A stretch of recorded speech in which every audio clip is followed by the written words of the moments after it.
Matthew 16. The Pharisees and Sadducees came up, and testing Jesus, they asked him to show them a sign from heaven. But he replied to them, When it is evening, you say, it will be fair weather, for the sky is red. And in the morning, there will be a storm today, for the sky is red and threatening. Do you know how to discern the appearance of the sky, but cannot discern the signs of the times?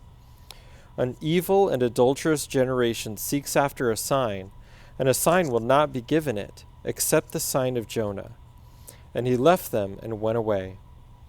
And the disciples came to the other side of the sea, but they had forgotten to bring any bread. And Jesus said to them, Watch out, and beware of the leaven of the Pharisees and Sadducees. They began to discuss this among themselves, saying, He said that because we did not bring any bread.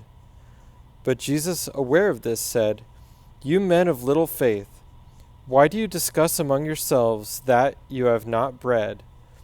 Do you not yet understand or remember the 5 loaves and the 5,000, and how many baskets full you picked up? Or the 7 loaves of the 4,000, and how many large baskets full you picked up? How is it that you do not understand that I did not speak to you concerning bread? But beware of the leaven of the Pharisees and Sadducees. Then they understood that he did not say to beware of the leaven of bread, but of the teaching of the Pharisees and Sadducees. Now when Jesus came into the district of Caesarea Philippi, he was asking his disciples, Who do people say that the Son of Man is?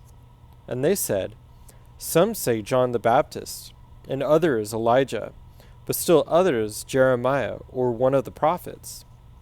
And he said to them, But who do you say that I am? Simon Peter answered, You are the Christ, the Son of the living God.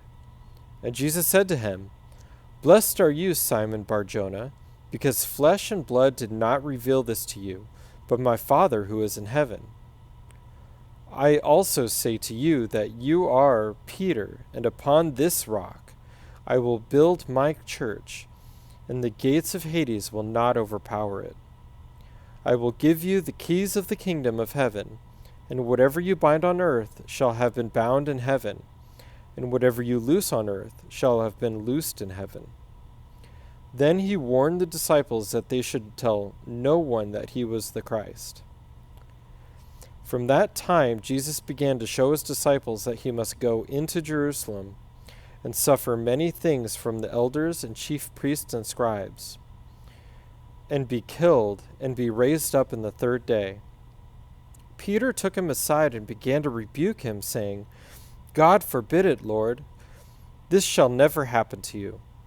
But he turned and said to Peter, Get behind me, Satan. You are a stumbling block to me, for you are not setting your mind on God's interest but man's.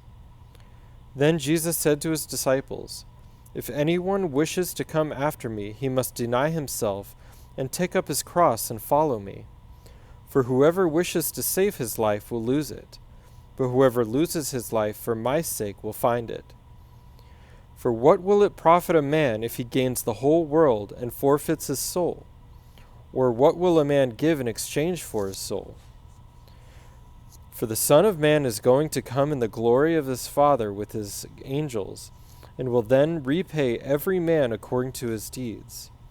Truly I say to you, there are some of those who are standing here who will not taste death until they see the Son of Man coming in his kingdom. Matthew 16.